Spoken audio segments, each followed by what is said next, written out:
తూర్పుగోదావరి జిల్లా Anaparthi BJP MLA Nallamilli రామకృష్ణారెడ్డికి పోలీసులు భద్రతను పెంచారు. ఆయనపై ప్రత్యర్థులు దాడి చేసే అవకాశం ఉందనే సమాచారంతో ప్రభుత్వ ఆదేశాలతో పోలీసులు ఈ నిర్ణయం తీసుకున్నారు. నల్లమిల్లి వ్యక్తిగత భద్రతను 2+2కు పెంచుతూ ఉత్తర్వులు జారీ చేశారు.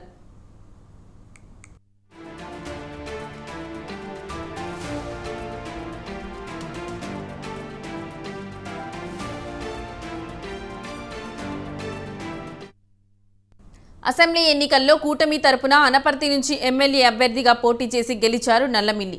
ప్రజల్లో మమేకమవుతూ సమస్యలు తెలుసుకుని పరిష్కరిస్తున్నారు. ఈ నేపథ్యంలో ఆయనపై ప్రత్యర్థులు దాడి చేసే అవకాశం ఉందని ఇంటెలిజెన్స్ వర్గాల ద్వారా ప్రభుత్వానికి సమాచారం వెళ్లింది. దీంతో నల్లమిల్లి రామకృష్ణారెడ్డి వద్ద ఉన్న 1+1 భద్రతను 2+2గా పెంచాలని పోలీస్ శాఖను ప్రభుత్వం ఆదేశించింది.